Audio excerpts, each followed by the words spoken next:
Hello, this is Dr. Paul Cottrell, and we're going to be doing part 4, the last video covering Neil Ferguson's lecture over at the James Madison program. So make sure that you subscribe to all my channels. I have 3 channels on YouTube, Brighteon, Bitchute, and Rumble. Please make sure that you subscribe to all those channels. I have released a special video that cannot be up on YouTube. It's episode 86, and you'll be able to see that on Rumble, Bitchute, and Brighteon. It's dealing with some research that has come out that proves my point about certain things that I've been saying about the crisis of 2020. And it's really important that you watch that video. So please make sure you subscribe to all my videos. There's certain things that I cannot keep up on YouTube, or I can't even premiere on YouTube because of the censorship. So, keep that in mind. In addition, people have been saying to me that some of the comments that they write are being deleted from YouTube. In most cases, YouTube is doing that. In a very rare situation would I do that. It's either if you're a troll, I'll delete you, or if you say something that may spark a strike for the channel. But those are very rare cases. So the things that are happening on YouTube, just be discerning. There's certain words that you just cannot put in. YouTube will not publish them. So, keep that in mind. Again, if you subscribe to all my channels, if you want to make a comment, just make the comment on Rumble, Bitchute, or Brighteon. And there's much less censorship that's going on there than on YouTube. So just keep that in mind. Please also go to my store, the-studio-reykjavik.com. And my store on the homepage, you can donate if you would like to help support my work. The international audience can't purchase my my health products. I don't ship out to the international community.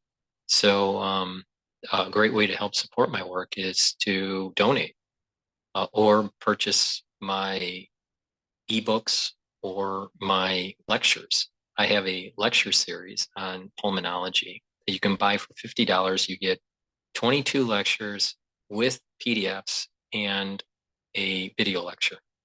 You get a password after you pay the $50. The password will be emailed to you. You get this unique password that allows you to go into the classes and take a look at the PowerPoints, download them. They're in PDF, and see the lectures. You have unlimited amount of time to watch the lectures, and you have access to that indefinitely. So please, that's a great way to help support my work through donation or buying the digital products that I offer. For the domestic audience, you can also purchase those health products. So go to the store, the-studio-reykjavik.com, and help support my work. So let's begin with the 4th part of this lecture on a liberty in a cold climate by Neil Ferguson. At all, and that makes the ratio possible to calculate.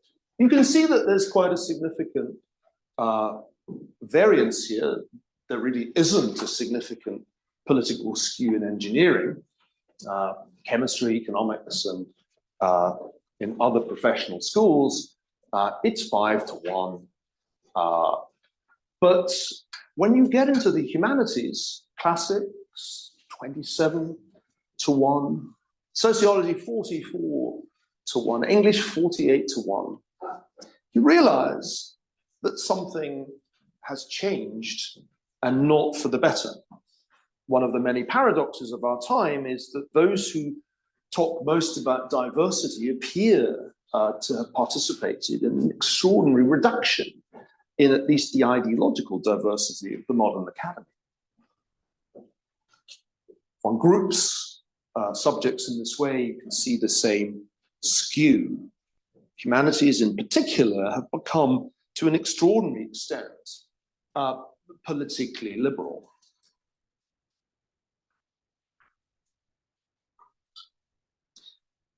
Is the tide turning?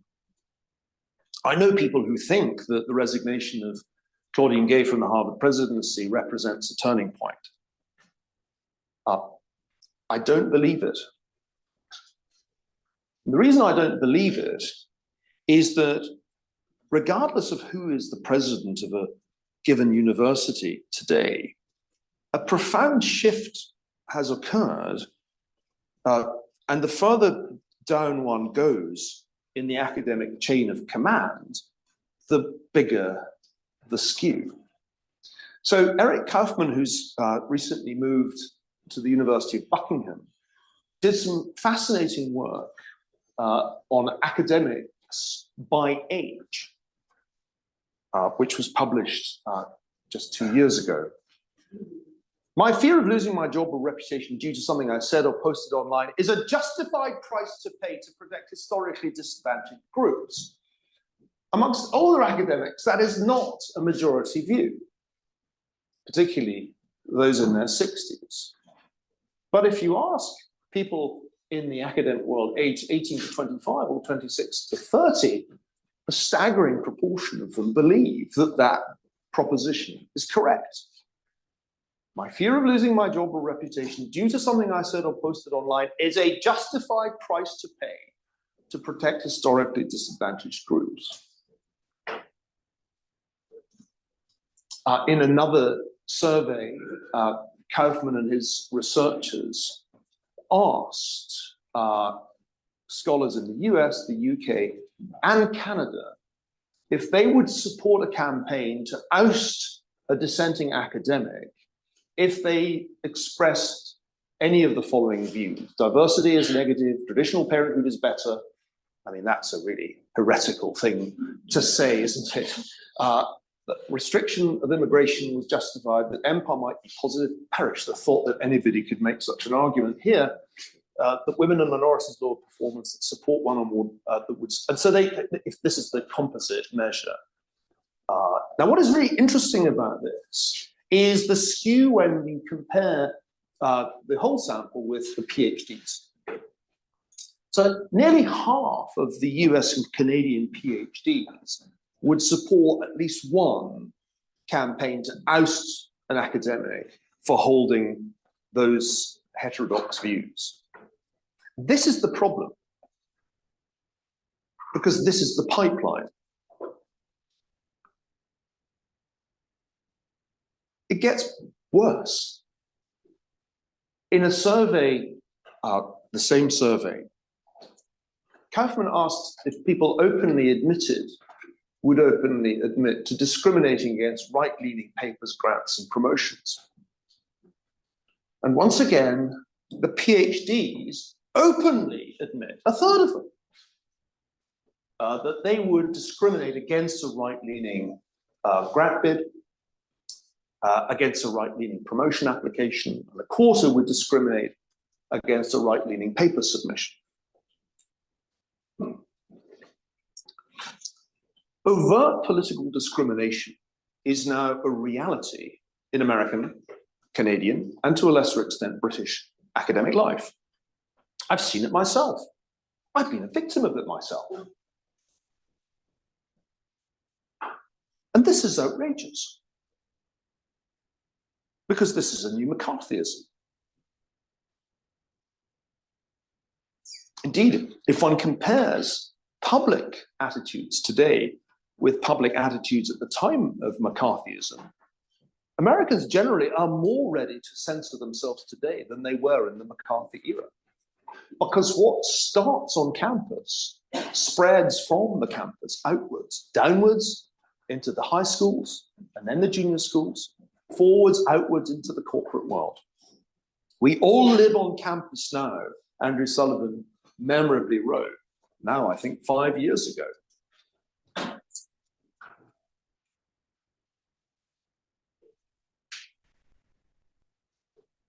What is to be done? Well, this is America. The answer is just to find something new.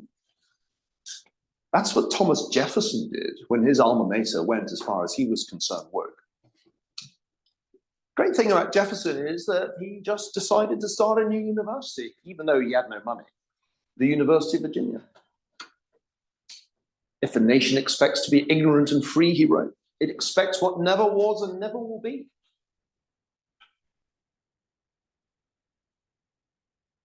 When in the Gilded Age, he felt dissatisfied with American universities, William Rainey Harper, with a big check from John D. Rockefeller, founded the University of Chicago.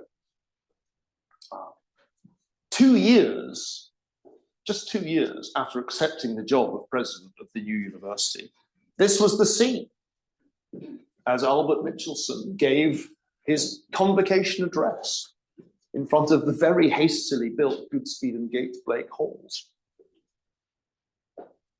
This should inspire us, I think. It should remind us that if you are dissatisfied with the existing institutions, the American solution is just to create new ones. This is extremely hard to do in England, where we are programmed to stop existing institutions from falling down. And it's extremely difficult to create new institutions in England. The attempt to create a new College of the Humanities in London by the philosopher Anthony Grayling failed because it was in England. But this is America. I realized... I was having a conversation today.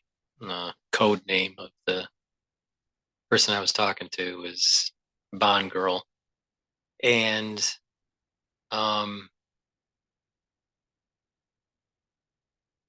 the conversation, was in all areas, but the part that I want to focus on was the idea of, if things get so bad, maybe you leave an environment. And we have an expression in the United States, just go farther west.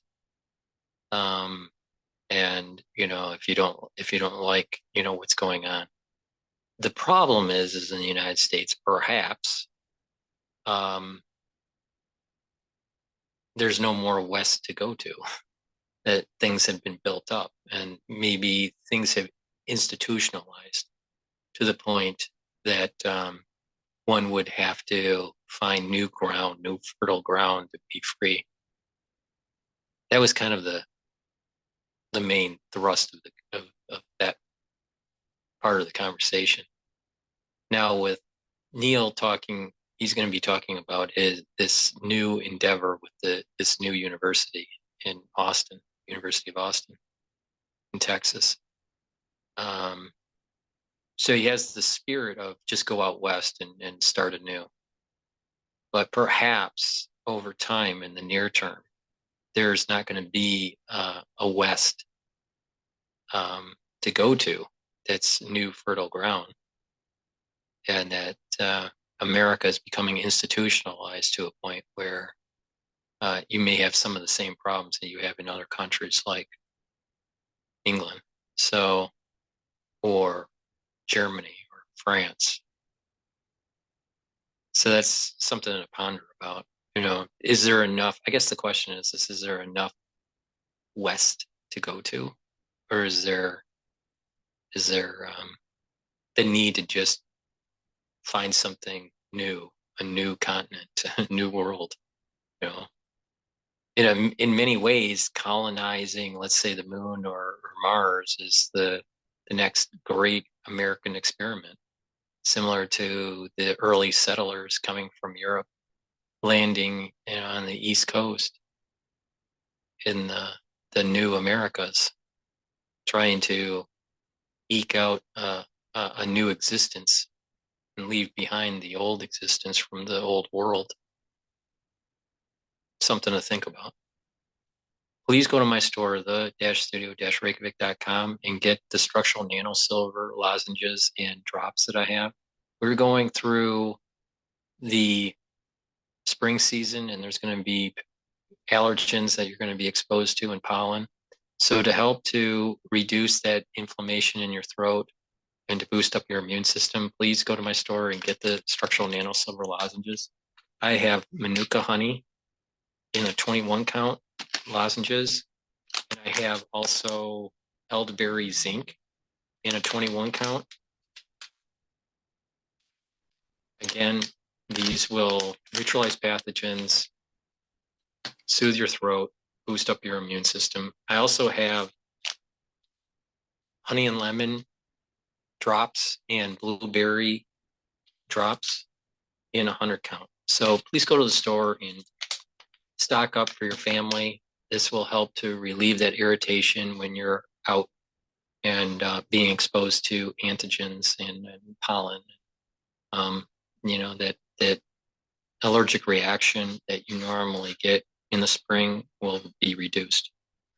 Also, please go to my store and get the structural nanosilver gel. This will help to neutralize pathogens. You put it around your hands, around your mouth, your nose, your eyes, your ears, lightly coat your nostrils, and it'll stay active for about 5 hours. It's much better product than Perel, and it's dual purpose. You can put this on a cut, an abrasion, minor burn, and it'll help to heal it about 1/3 of the time. It'll speed up the process about 1/3 of the time. Now, in addition, you can put this on your skin at night and in the morning exfoliate, and you do this several times throughout the week, and you're going to start seeing a clearer skin, a more improved appearance of the skin. So you can use this as a skincare product in addition to neutralizing pathogens. So it's a dual product, and I am a fan of providing products to my followers to reduce the cost. So if you buy something that has dual purpose, if you have something that can be used for multiple uses, then that cost barrier for that product goes down because you have dual use. So please go to the store, the-studio-reykjavik.com, and get the great healthcare products that I offer.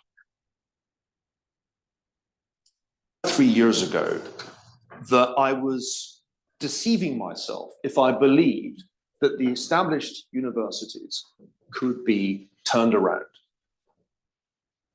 And that's why I became a co-founder with Joe Lonsdale, Barry Weiss, and Panna Kanelos of the University of Boston, because I wanted to follow in Jefferson's and in Harper's footsteps and build a new university and start over.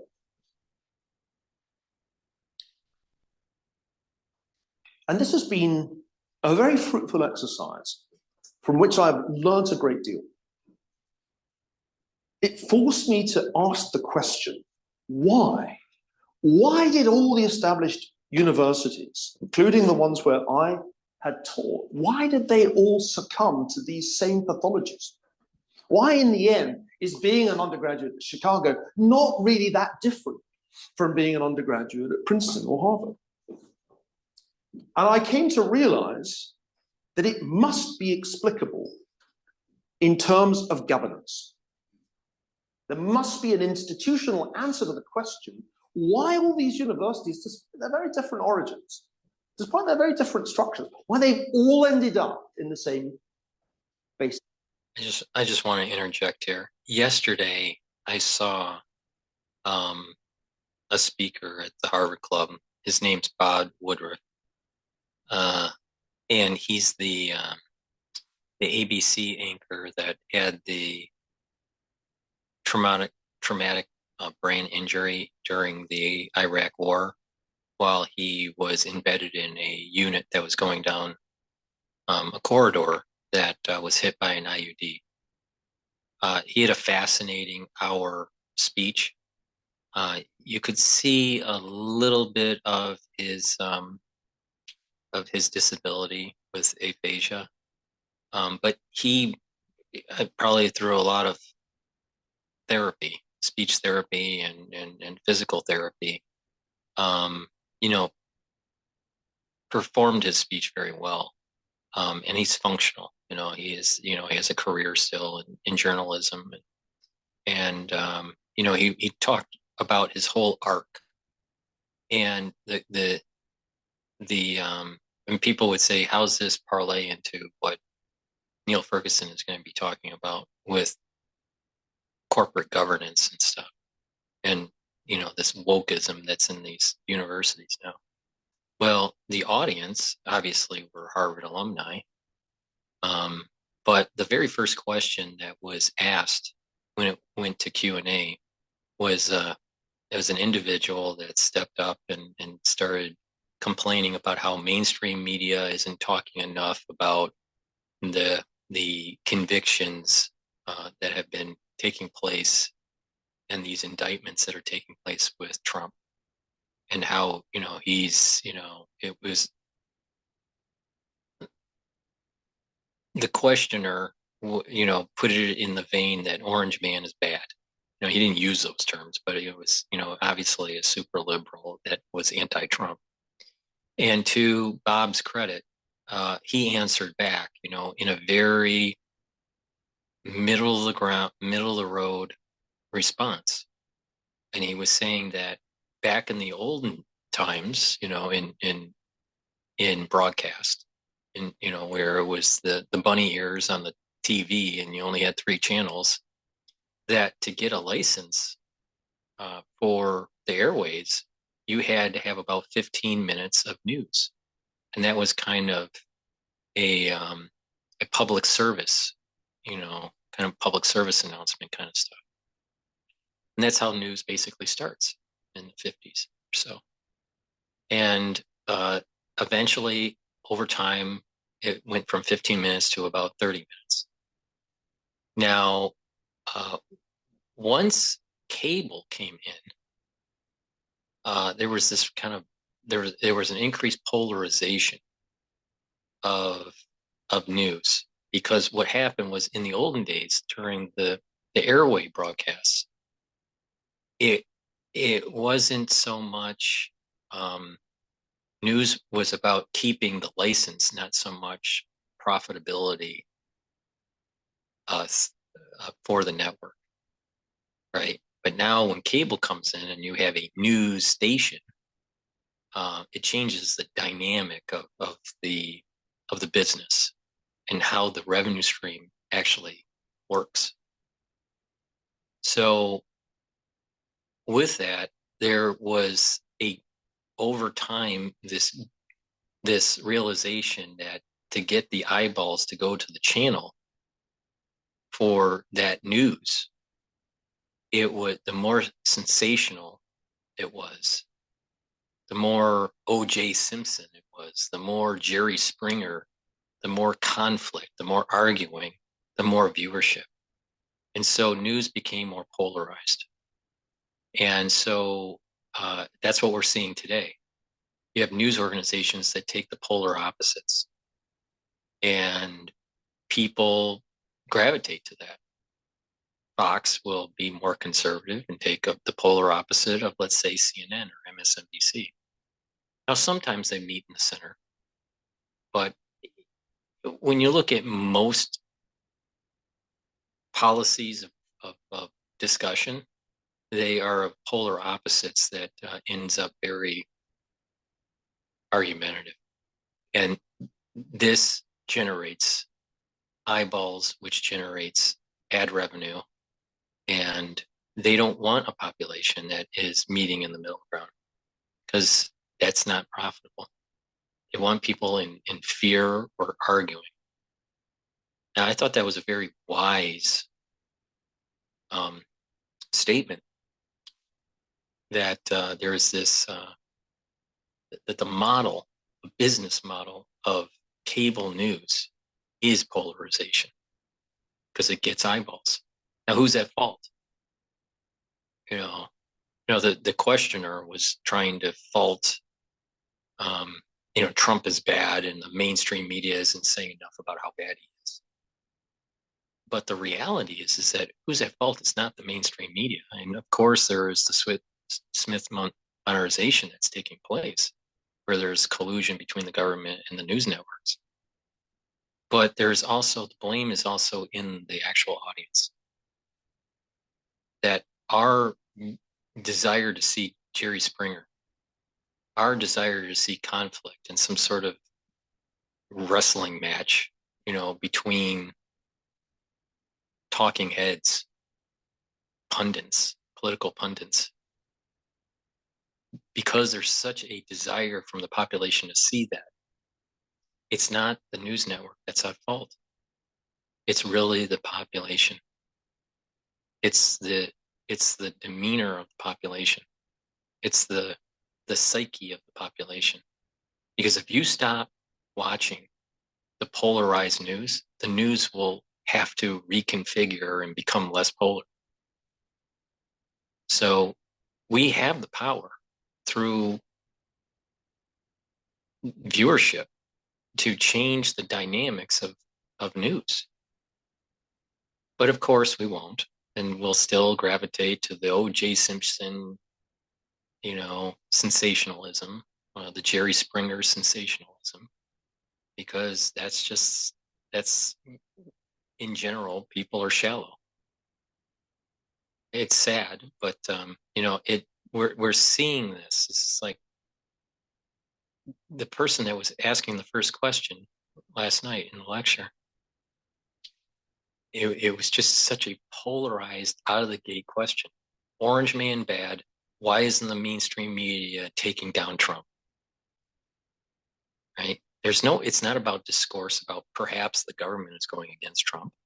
Perhaps there's certain things that Trump has said or done that needs to be rectified. But there's also, the realization or the need for discussion that it seems as though the Democratic Party is doing an unprecedented attack against a political rival. And you have a lot of liberals coming from Harvard that are buying into the CNN rhetoric, orange man bad mentality, Trump deranged syndrome kind of concepts that we're seeing here. So discourse, civil discourse about these problems, I think is more important than this sensational, polarized arguments that are taking place in news. And just lastly, you think about the main broadcasters back in the era of, the golden era of broadcasting, where you're talking about the Walter Cronkite types and the early Dan Rather, not the later Dan Rather, but the early Dan Rather, or Peter Jennings or Tom Brokaw. These people weren't, that typical lawyer, right? But when cable came out, then it started becoming, well, we need a lawyer on the stage. We need the lawyer in the as an anchor or as a talking head, because they're trained to argue, and then it becomes just another.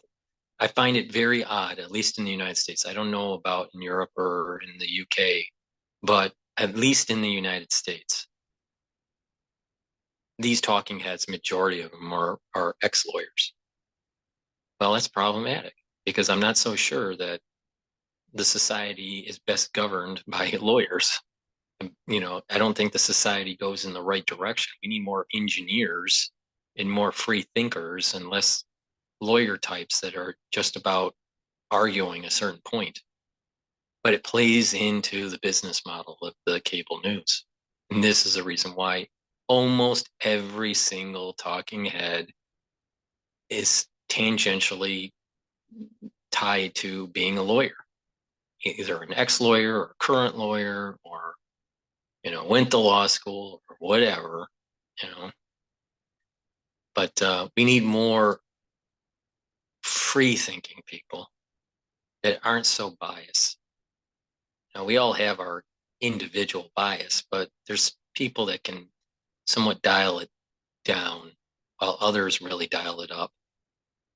And unfortunately, the news has a big part to play in this polarization that we're seeing.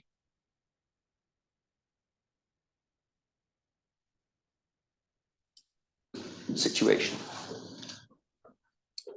And I say we because I could not have done this alone. Indeed, I was able to tap the minds of some of the great constitutional thinkers, including Professor George, as I embarked on this exercise. We identified 5 basic problems of university governance, which I think are generally true. What is the pseudo-corporate governance structure that nearly all American universities have, with their boards of trustees, analogous to the board of directors, with the president, analogous to the chief executive officer, and so on? 2 specific issues: ineffectual or negligent trustees, excessively powerful presidents. Secondly, the complete absence of any judicial branch. A curious design flaw in a country founded on the separation of powers. And yet in no university of which I'm aware is there a separate judicial branch. There's the executive, which is the president and the provost and the bureaucracy, and then there's the legislature, which is either the trustees or the tenured faculty, depending on who bothers, but no judicial branch. And therefore no due process, none. Campuses are a due process-free zone, rather in the way that medieval Oxford was a place where, provided you get inside the college, you get away with homicide. 3, the politicization of the academy, the violation of Max Weber's stricture that there should be a separation of Politik and Wissenschaft. 4, fundamental erosion of students' basic rights. Not just their right of free speech, but their right of free association. And finally, I think importantly, the abuse of tenure, which was designed to protect academic freedom when it was adopted as a system in 1940, but has, I believe, become an instrument of imposing conformism. And it does not turn out to offer much protection for free speech when the chips are down. So, in the remaining time before we go to discussion, I'm going to explain how it is that we have sought at the University of Austin to address these problems. And in doing so, I'm going to summarize briefly the Constitution. And here we come full circle because we realize, as we realized yesterday, the extraordinary importance of constitutional structures. Under our system, which is consciously modeled in the Constitution of the United States, under our system, the president has considerable power, but there are real checks on that power. The discretionary decision of the president may be reversed by an affirmative vote of a simple majority of the trustees, and the trustees can dismiss the president if 2/3 of them vote to do so. The chief financial officer has to present an annual budget to the trustees, and they have, in a majority, to pass it. So we clearly envision the trustees playing a meaningful legislative role. They are the legislature. There's a mistake in that title. It should say judicial branch. So imagine the word legislative says judicial. The judicial branch is crucial, and so is the Bill of Rights. So Article 4 creates a 7-member adjudicative panel, which is appointed by the trustees but wholly independent. Students and employees can submit petitions to it if they believe their constitutionally enshrined rights are being violated, and their rights are spelled out in Article 6, the Bill of Rights. And the most important points of that are that the university is apolitical, that the criteria for admission, graduation, hiring, and promotion are, quote, strictly without regard to race, gender, sexual orientation, political affiliation, or religious faith. And we also spell out clearly the grounds for dismissal of an employee or suspension of a student. And that comes with it. That brings with it due process. In all cases of academic or disciplinary misconduct, the accused shall enjoy the right to a speedy and public hearing before an impartial jury composed of 6 people and shall be entitled to be informed of the nature and cause of the accusation, to be confronted with the witnesses against him or her, to have compulsory process for obtaining witnesses in his or her favour, and to have the assistance of counsel for his or her defence. Yes, it deliberately echoes the US Constitution. And yes, its absence on university campuses has led to multiple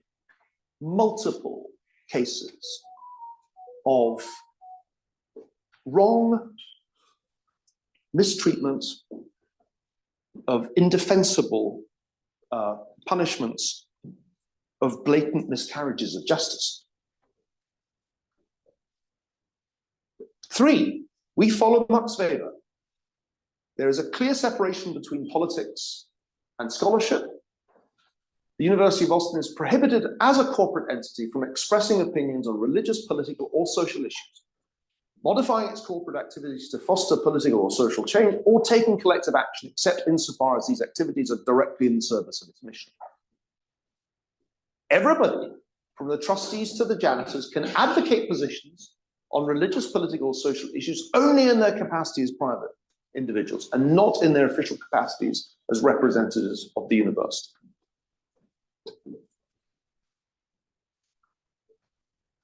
Students are adults. They are not children.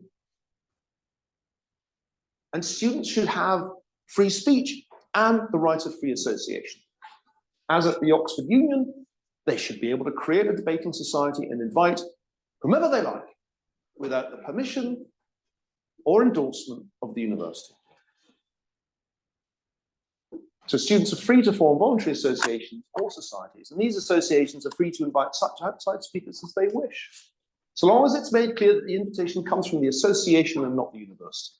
We've imported some of the better features of Oxbridge life, I think with good reason. Students can peacefully protest an event. They may not prevent or substantially disrupt the proceedings. And finally, we define the extent and limits of academic freedom. I'm going to shock you now. There will be no tenure at our university, any more than there is tenure at law firms, tenure at investment banks. There will be no tenure because academic freedom can be better protected with a constitutional delineation of rights and responsibilities and a judicial branch that upholds these. You can only be dismissed for breaching your contractual obligations. There are no other grounds for dismissal. And there are obligations. Academic freedom does not include using your authority or control over measures of academic achievement, such as grades or letters of recommendation, to exert pressure on students for reasons unrelated to their studies, such as adopting any particular position on religious, political, or social issues. The trustees, president, provost, deans, academic, and administrative staff of the university must respect and support the constitutional order that enables the university to fulfill its purpose. They have a positive obligation to model and teach intellectual humility, civil discourse, and open inquiry.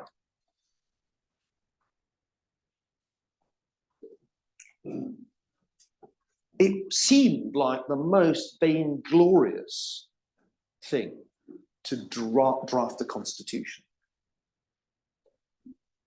I don't think I ever imagined having to do such a thing. I certainly felt very daunted by the task when I began to draft the Constitution, except that I knew it had to be done. Because the absence of a Constitution, the absence of a judicial branch, explained how so many of my friends, including Joshua Katz, had been grotesquely mistreated at institutions all over the country. I owe a debt to Madison, not only because I'm giving these lectures, but also because he set out in Federalist 51 such an impressive argument in favor of this approach. Maybe a reflection on human nature that such devices should be necessary to control the abuses of government. But what is government itself but the greatest of all reflections on human nature? If men were angels, no government would be necessary.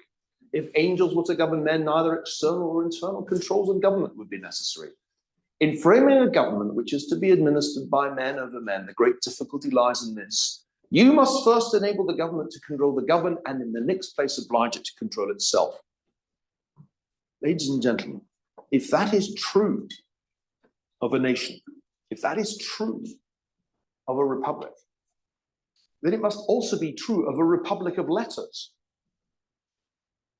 I was taught that a university was a republic of letters. That was a phrase I often heard at Oxford and at Harvard. But a republic of letters without a constitutional order is no republic. It's just a tyranny waiting to happen.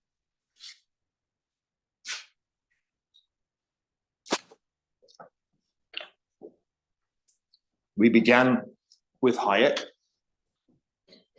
and we should end with Hayek, as we began with Adam Ferguson and ended with Adam Ferguson yesterday. It's rather delightful to find what a fan of Madison Hayek was. The more I learn, he wrote in a wonderful essay, Why I'm Not a Conservative, which is a sort of add-on to the Constitution of Liberty. The more I learn about the evolution of ideas, the more I've become aware that I'm simply an unrepentant old Whig with the stress in the old. The notion of a higher law above municipal codes, with which Whiggism began, is the supreme achievement of Englishmen and their bequest to the nation. It is the doctrine on which the American system of government is based. In its pure form, it's represented in the United States, not by the radicalism of Jefferson, nor by the conservatism of Hamilton, or even of John Adams, but by the ideas of James Madison, the father of the Constitution. And so it is that I make my final confession to you this evening. For many years, I thought that I was a conservative. I think when I am in England, I still am. I may even have become a reactionary under Roger Scruton's influence. But when I am on these shores, when I am in the United States, I can only be an old Whig. And this old Whig thanks you for your attention and hopes that you agree with at least some of what he said. Thank you very much.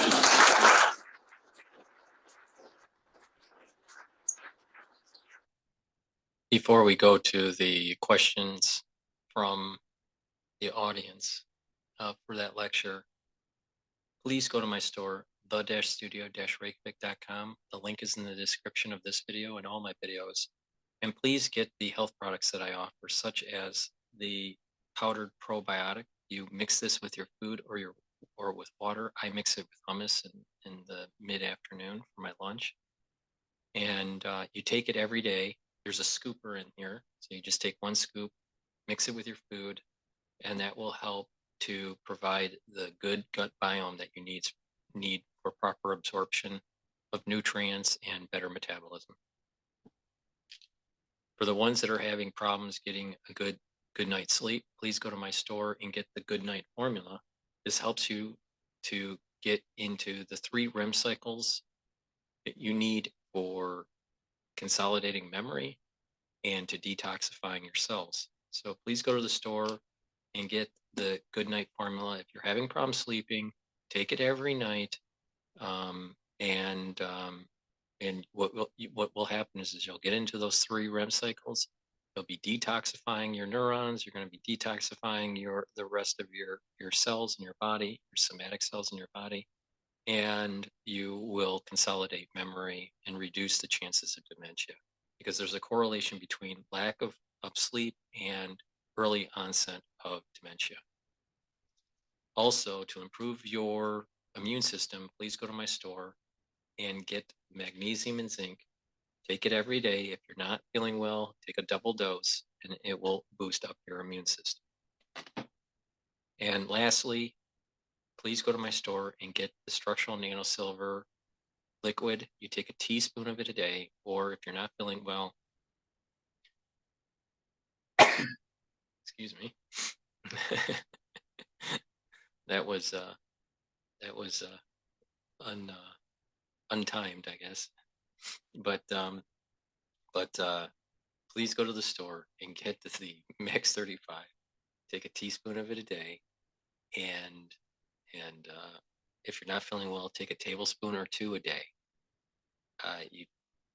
And what will happen is they'll neutralize pathogens. It's part of the first pillar of my anti-aging protocol. There's 3 pillars. First pillar is neutralize pathogens. The second pillar is neutralize free radicals. And the third pillar is to bring down inflammation. So please go to the store and get the Max 35 and all these other products. So let's go to the questions that were brought up during the conclusion of Neil Ferguson's lecture.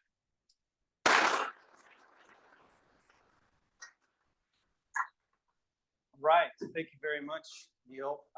We have a custom in the Madison program of allowing students to ask the first question. So are there any student questions that I can take first?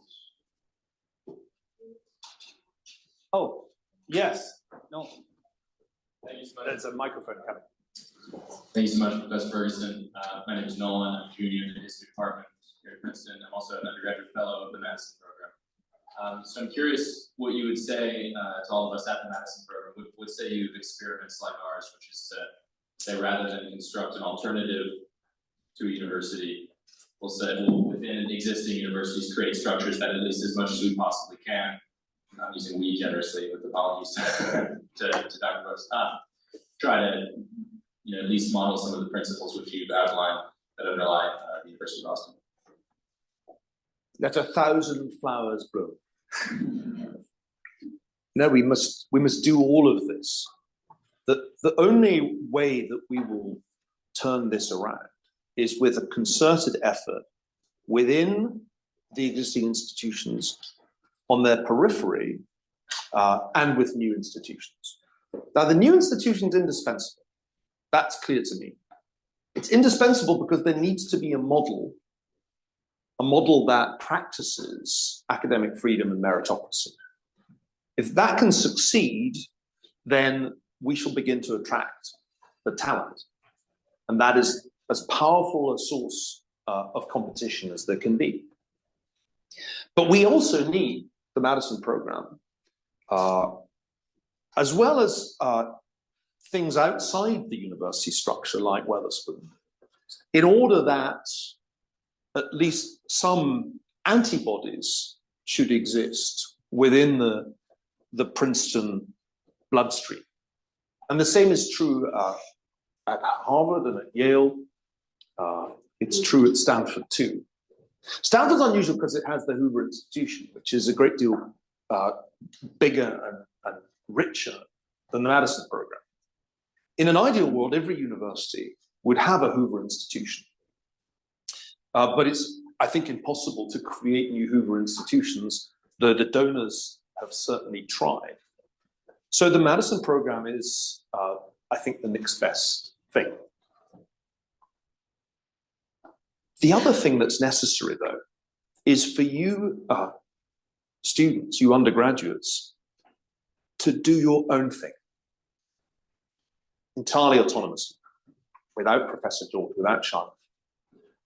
When I was an undergraduate at Oxford, associational life was very lively, and some of it was entirely degenerate, I'm proud to say.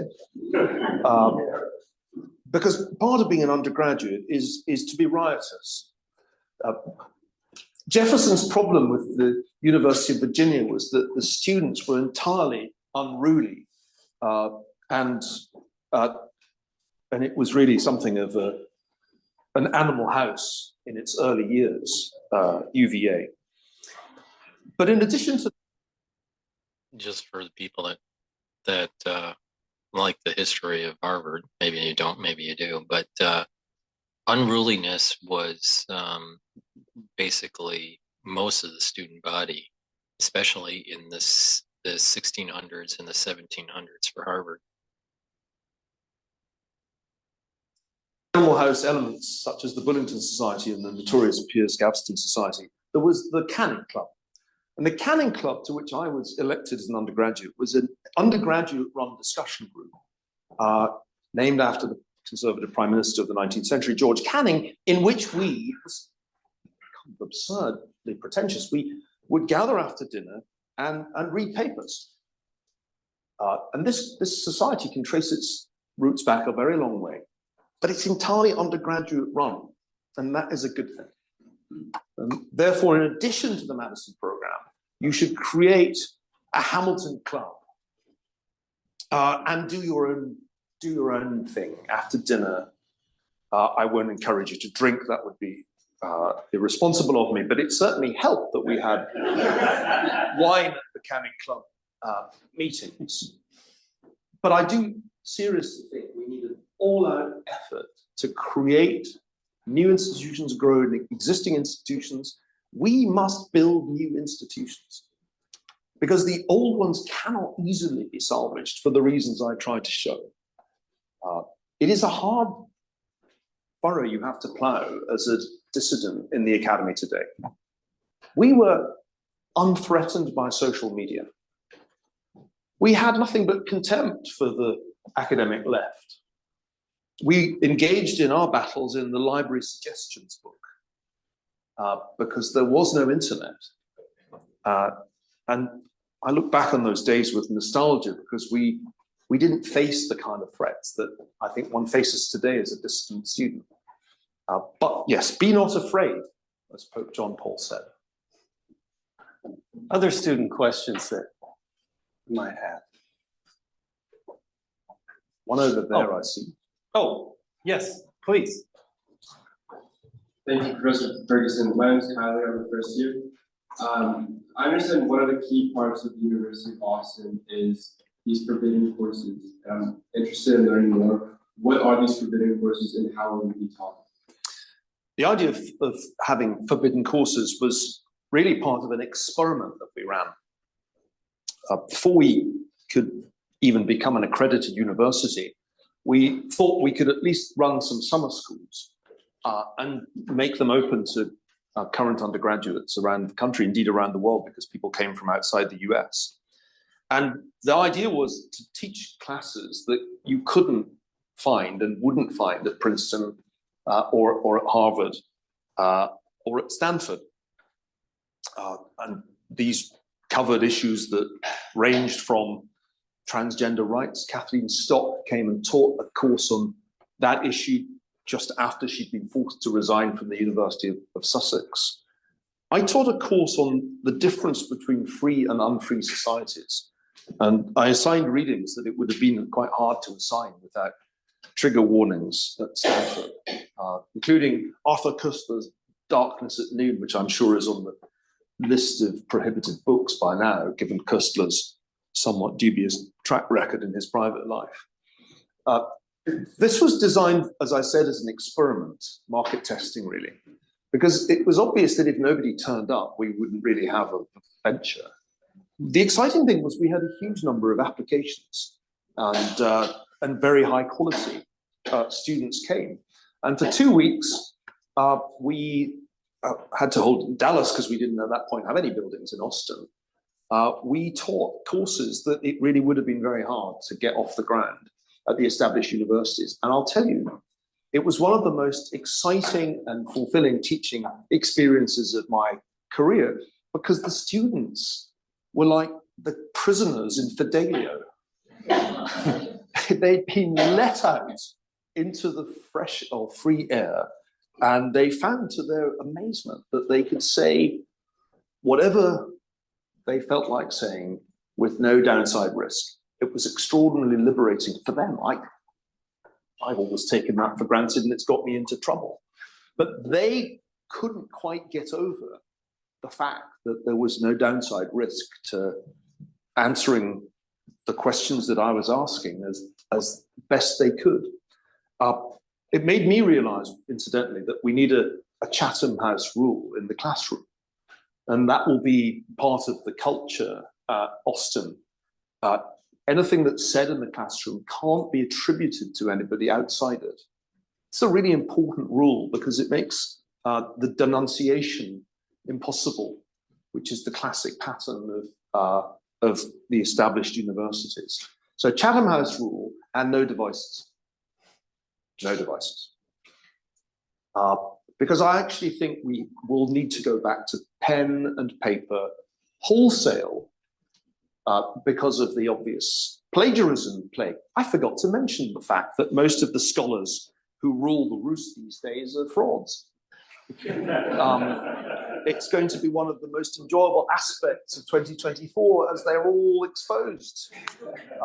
And I'm sure the software is running as we speak, exposing the plagiarism. But because of the way that the internet has evolved, we need to abandon the phones and laptops and return to pen and paper. And that's another thing that became clear in the course of the forbidden courses. Now, I'm not sure we need forbidden courses anymore. As we transition to being a fully fledged university, we'll have we're admitting our students now, we'll have our first classes in the fall. And in a sense, I hope most of the courses will have that character of being the kind of course you wouldn't easily encounter here. But that's the story. And it was a really exciting and successful experiment. One of the most heartening things was the students spontaneously and without any prompting from us formed their own alumni association. And the only thing that we currently lack is merchandise. And I don't think we have a university, I don't think we have the right university motto yet. I mean, I very lamely suggested Sapere Aude, dare to think, but that is so widely used as a motto for schools and colleges that I discovered to my horror that it was actually the motto of one of the Soviet universities, Institute for Research on Lysenkoism in Moscow or something like that. So we need a new motto. Kant was a placeholder. Yeah, I second what you say only because I was there for the forbidden courses in Glenn Lowry's classroom the day the affirmative action decision came down from the court. And to see Glenn Lowry in that classroom with those students saying the things that they were saying about that decision, I'd never seen energy like that in the classroom. It was extraordinarily exciting, and intense. Maybe we will revive it. It may be that we need to, because in a sense, we ought to have some programming available for people who are at Princeton, kind of rehab. Or detox. And so I think we'll probably create, once we're up and running, a summer school again, and forbidden courses will ride once more. Yeah. Other student questions before we open it up? Oh, we have a graduate student. Yes. Thanks. This is a bit controversial, maybe. But do you have a view on like the evolutions of rules and norms around sexual misconduct, sexual harassment? Because my understanding is that they got a lot looser in the 60s and they're becoming tighter and tighter. And recently, and certainly they're not tighter than they are now. Yes, I mean, obviously, there's a very clear shift in mores that's occurred. And it would be bizarre if a university attempted to resist that shift. The Cambridge, and you, I think, were an undergraduate at Cambridge. The Cambridge of the 1980s was really quite hair-raising because of the extent of, what's the correct term? Philandering in more or less every direction and across every conceivable boundary. And I think that was unhealthy. So as a social conservative, I don't regret the passing of those days. I think that the most important thing we need to bear in mind is that if the law covers an issue, there should be no particular reason for a university to invent additional law and to create additional procedures. Having a distinctive practice or extrajudicial system for handling accusations of rape, for example, has produced some great miscarriages of justice at Stanford. cases that the police would never have considered pursuing were pursued on the basis of non-existent evidence. So I do think this is one of these occasions when one doesn't want the university to have a separate jurisdiction. A very important hangover from the medieval origins of the modern university is the notion of a separate jurisdiction within the university's confines. Now, I think that's actually a bad idea. So my hope is that these issues will be governed without need for an additional extra legal system. Any other students? Oh, yes. Dr. Ferguson, thank you for your time tonight and for last night also. I'm curious, when you think 20 years in the future about the University of Boston, both optimistically and realistically, do you see it as the institution that was the model that saved the American university, or do you see it as an alternative system?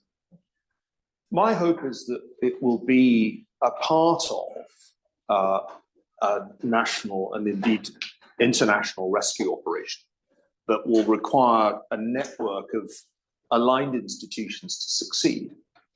One can't do this with just one venture. But I'm convinced that we need the model and we need to run the experiment of a new system of governance. Interestingly, in the wake of October 7th, a new constitution was drawn up for the University of Pennsylvania. This got some attention, but it was a flimsy thing compared with our constitution because it had been done in a hurry without any great reflection on the real reasons for Penn's troubles. I think our constitution is a model. In my ideal world, to answer your question, our constitution would be copied. Or at least that part of it, which I think is truly original, the creation of a judicial branch, will be copied elsewhere. And I think it should be in the interests of academics to have that innovation copied. Indeed, it's in the interests of everybody who works at a university to have those protections, since it's clear that the existing protections of tenure are meaningless.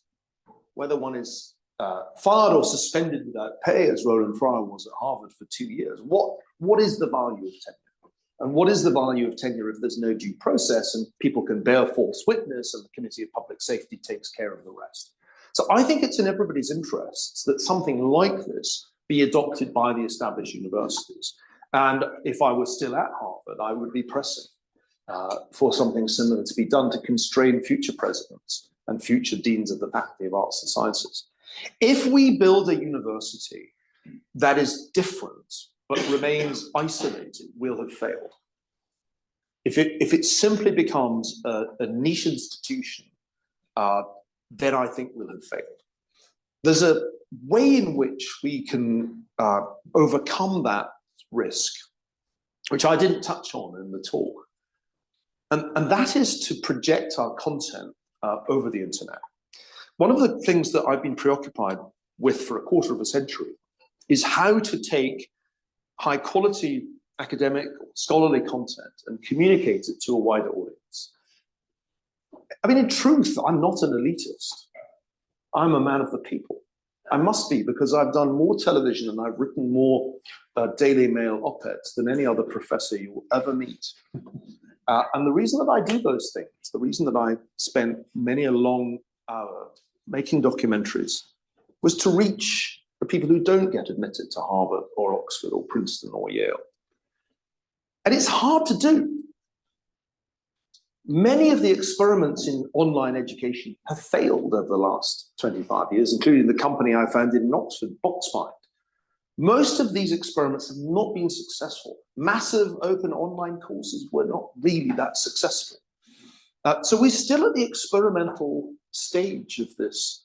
And I don't think anybody's quite worked out why podcasts, to go back to podcasts, are so much more successful than many much more expensively produced documentaries. So I'm hopeful, this is one of the things I'll be discussing in Austin this weekend, that we can use our core offering as the content that we can project to a wider world, not only to attract interest in the University of Boston, but more importantly, to export learning. The days when a lecture like this or a book like books I've written in the past were the exclusive preserve of an elite, those days must be over. I want University of Boston content to be available in Somalia. I want it to be accessible all over the world, because that should be our mission. No more ivory towers, no more cloisters. Universities need to come into the world. And if we succeed in that, then it may not matter if Princeton and Harvard remain unreformed, because they may just turn out to be like the monasteries of 16th century England. I sometimes look at the ruins of the abbeys and monasteries that one can find around Britain, and I think perhaps one day this will be the fate of those universities that don't reform themselves. Any other students? It's like not. Professor Hitz, did you have a question a moment ago? Before we go to the other audience questions, please go to my store, the-studio-reykjavik.com. I've partnered up with Rainbow Herbals, and we've created these great products. We have two different deodorants. One is in peppermint, lavender, and tea tree, and the other is in citrus. They're made from all essential oils from the Himalayas, very high quality ingredients in these deodorant bars, and they are dual purpose. You use it every day as a deodorant, but because of the high quality of the ingredients, it will also help to detoxify your body. So please go to the store and get a couple bars of the deodorant that we have on the store, the-studio-reykjavik.com, and to help support Rainbow Herbals. So another great product that I have is structural nano silver soaps. I have, to show you here, 4 different types. I have lavender and charcoal tea tree, and peppermint and oatmeal spice. So please go to the store and get the structural nano silver soaps to neutralize pathogens. They're very high quality soaps, much better than Dove. And that way you will, get a higher quality product for your family. Get a couple bars of it. Again, the link is in the description of this video. Please go to the store, the-studio-reykjavik.com, to get the deodorant and the structural nano silver soaps. Yes, I saw it, and then we'll come back out. Be next. So I'm working out some of the constitutional structure, and I may not have understood or remembered properly. But I think I'm a bit puzzled by what the restrictions are on the executive powers of the president, and actually, especially of the board, because of a board's role as a funder. A board has the capacity for total tyranny, should it so choose. And likewise, since presidents and boards are often tight, it's not, so anyway, I was just curious as to what, I think of restrictions on the executive as the classical legislature. I was wondering how you've been thinking about that. Well, a lady at the front has offered to add or perhaps even answer. Asking how would you pick the board? How would you pick the board? So these are great questions. And in truth, there's no perfect answer. Just as there's no great answer to the problem of what you do if the voters elect corrupt senators. Clearly, the analogy with the US Constitution has its limits. The board ultimately is a self-perpetuating oligarchy in practice, more an aristocratic body than than a true Senate. Now, I think anybody who has experience of corporate boards of directors knows exactly the risks. The board that is essentially the friends of the CEO or chairman is no real check on that individual's running of the business. One of the good things about founding a university with non-academics, and Joe Lonsdale as a key founder, as somebody from the world of venture capital, is that we think a lot about these issues of corporate governance. We've thought a lot about how long board members should serve. We need the board not to get too large. I think the Stanford Board of Trustees is too large to be effective. The Harvard Corporation for a time was too small. So there are some fundamental judgment calls about what the right size is and what the correct service period is. I think that in practice, in the early years of an institution, there's no real constitutional provision that ensures the right people occupy those positions. And it would be delusional of me to try and devise any instrument to ensure that it wouldn't work. And so, like any early institution, we're heavily reliant on the quality of the founders and their ability to identify suitable people to bring in. I think we've set 7 years as the time after which we need to take a break from the board. And so we've got about 7 years to sort this out. But you're right to identify this as a huge potential vulnerability. If we have the wrong people early on, then the less good scenario is significantly more likely. Now, how this legislature, which is in effect the board, and the president interact, it's extremely important that there be real separation there. And I'm glad to say that so far I think that's been successfully achieved, so that Hanno, though he was a founder, is now very clearly not on board meetings except in executive session. And the board has, as it's become more heterogeneous, become more impactful. So I'm fascinated to see this evolve quite quickly. When we ran into an issue in the summer that I think reflected the board's lack of attention, the board increased its involvement, became more directly involved in day-to-day decision-making. But that's the best answer I can give you. If you wish to have a follow-up, please do. I might learn something.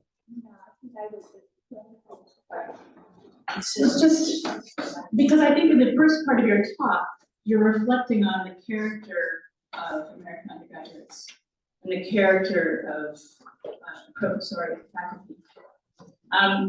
But to me, I suppose in the world I live in, the character of college presidents, the character of board members, governing boards, and the character, of course, of administrators. These are, and the character of administration in general.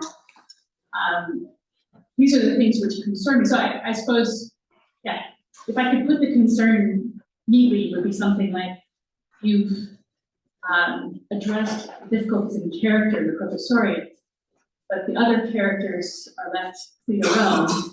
I wonder. Well, I mean, the full constitution is quite a lengthy document and worth. I think these slides will be available on the website in due course, and there is a link that takes you to the full PDF of the document.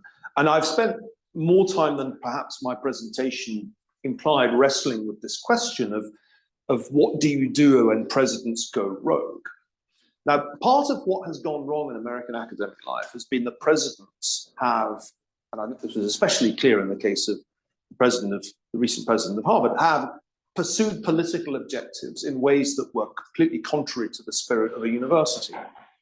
That's where the Constitution is very important indeed, because there is a mechanism in effect to impeach a president who behaves unconstitutionally. And so the power to remove the president is extremely important. And I think we've created a situation in which the president is truly accountable to the board. The board will not all be angels. I'm no angel. But I think we will be, I think our powers are clearly enough delineated that we will be an effective legislature, and we will be accountable to the judicial branch too. And that's important to bear in mind. The trustees are not above the law.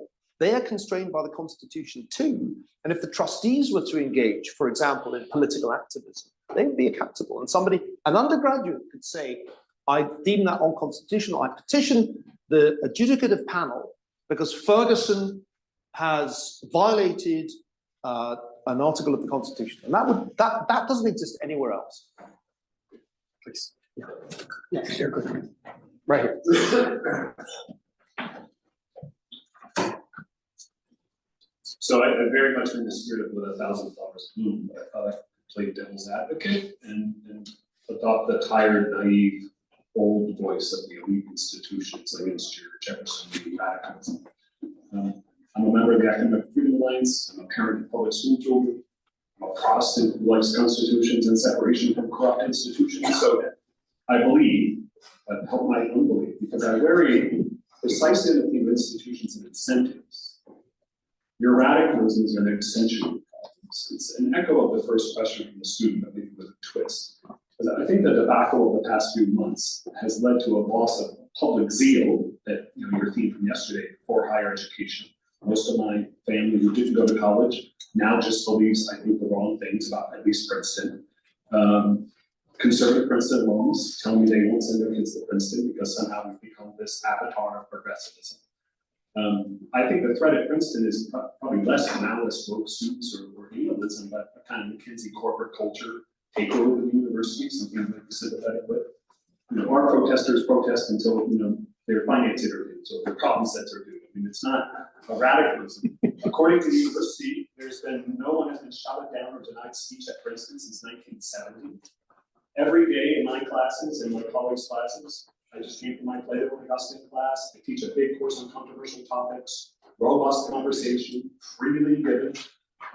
So I'm a classical liberal, which makes me a conservative here, maybe an old wig, but I'm an institutionalist, and the kind of Burkean in me worries that this is a little too quick, and it feeds a conservative tendency, anecdotally, that I see to self-segregate into silos. My conservative friends from graduate school all went to management consulting, think tanks, and para-adjacent universities.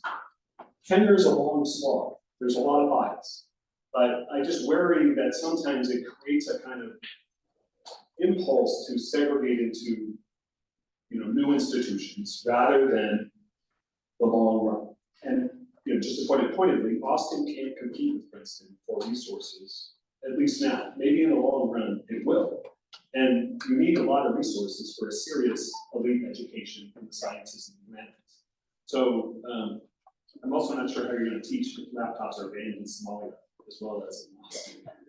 Go back to pen and paper, but that's just a bit of a joke. So just can you kind of help me see why not working better to create an alliance of the center left, the old left, and the conservatives against the new left on campus? Why wouldn't that be a better priority than creating a whole new institution out of Paul? How many more years of failure would you like? I've had enough. Remember, it's not like I just woke up 2 years ago and said, gee, there's a problem. I spent 12 years at Harvard trying to steer the history department away from its increasingly politicized orientation.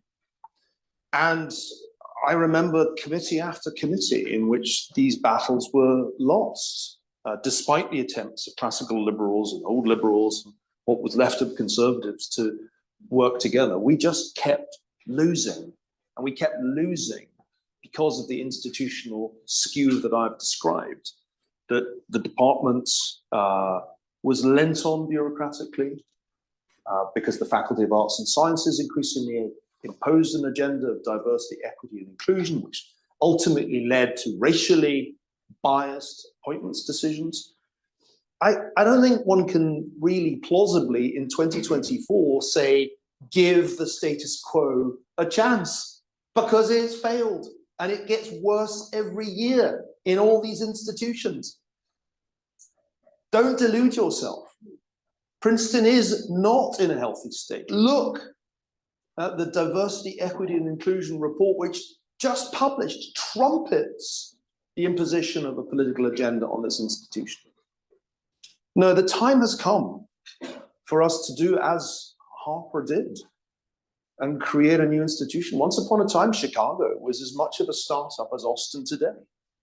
Once upon a time, there was just one donor, Rockefeller, and just one check for $1 million.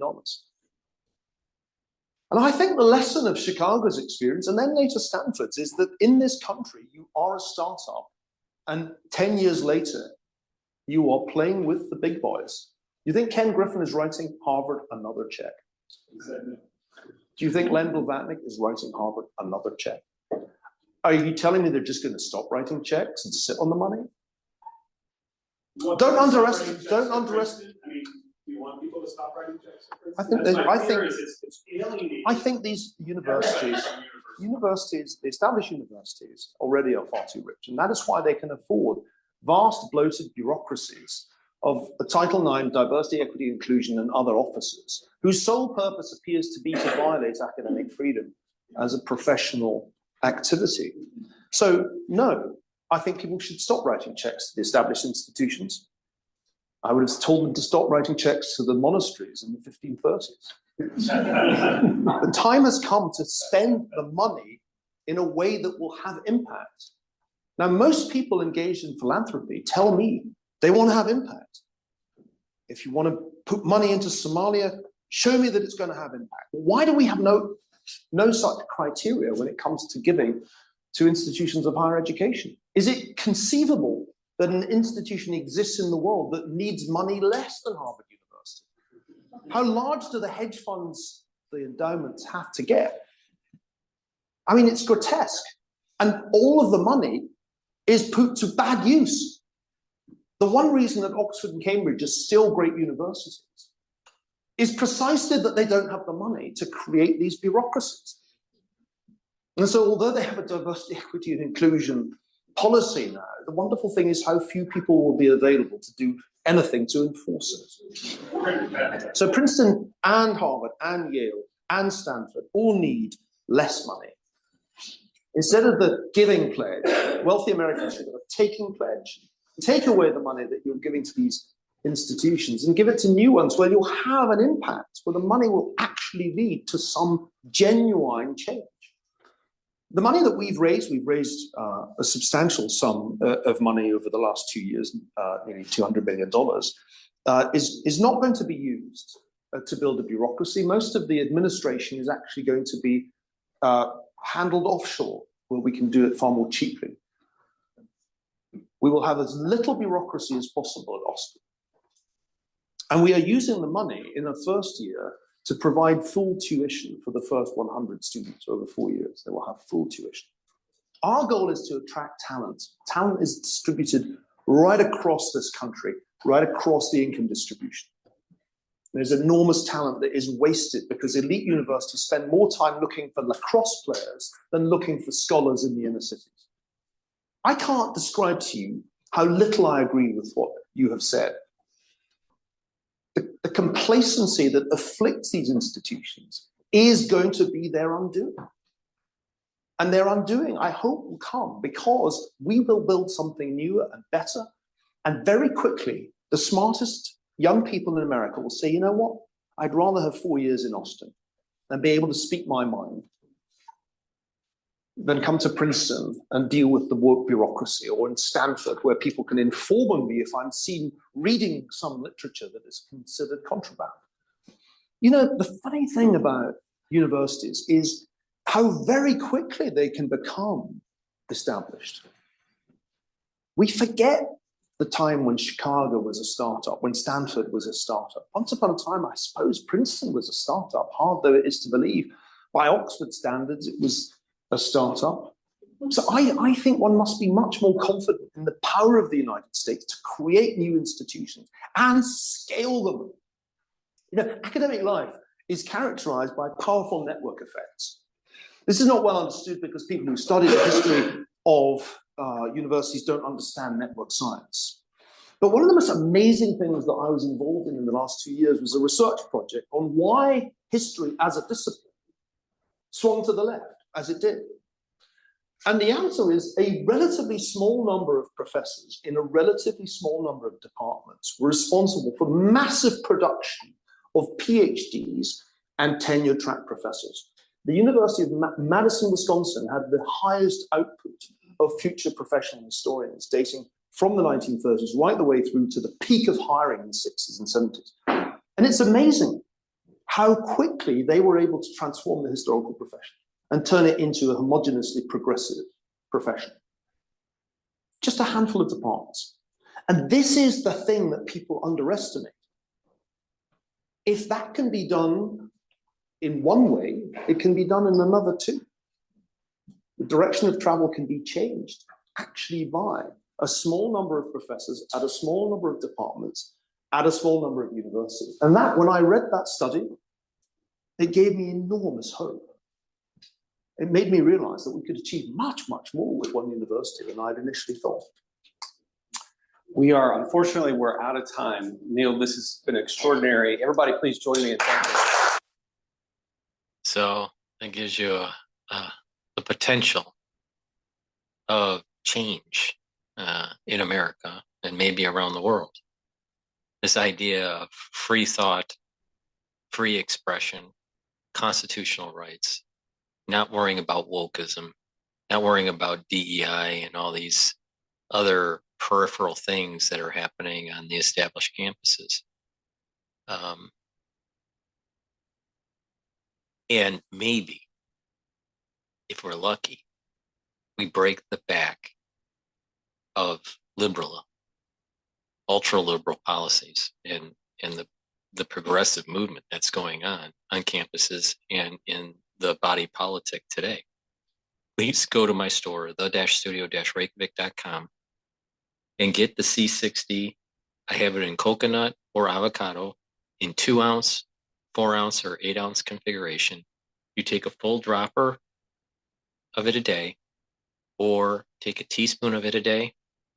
And what will happen is that your free radicals will be neutralized by the molecule, the C60 molecule, which is 60 carbons in a configuration that looks like a soccer ball. It's called a fluorine. And it'll soak up free radicals. By doing that, the health of the cell will improve, and the mitochondrial health of the cell will lead to higher ATP, which means that you'll have more energy. They'll slow down the aging process. And if you do this on a regular basis, do this every day, there's going to be a compound effect. And you will notice that your tissues are healthier and that you're aging slower. So please go to my store, the-studio-reykjavik.com, get my ebooks, my different supplements, the deodorants, my anti-aging boxes that I've curated at different price points. Also, the lecture series on pulmonology that I have for $50. You get access to 22 lectures with PDFs and video lectures. And also, if you can, please donate on my store through Stripe, PayPal, or buy me a coffee. If you would like to support my work by being a paid subscriber on my Patreon channel, please click the link in this video and it will take you to the Patreon channel, and you can be a member at different tier levels. Tier 1 will give you access to videos that I do. Tier 2 will give you access also to the first and the last lecture, or the pulmonology module. Tier 3 will give you the first half of the lecture series of the pulmonary module. And Tier 4 will give you the full access to the videos for the pulmonology module. So please go to my store. There's many ways that you can help to support my work, get informed, and improve your health. Thank you for listening. Have a nice day.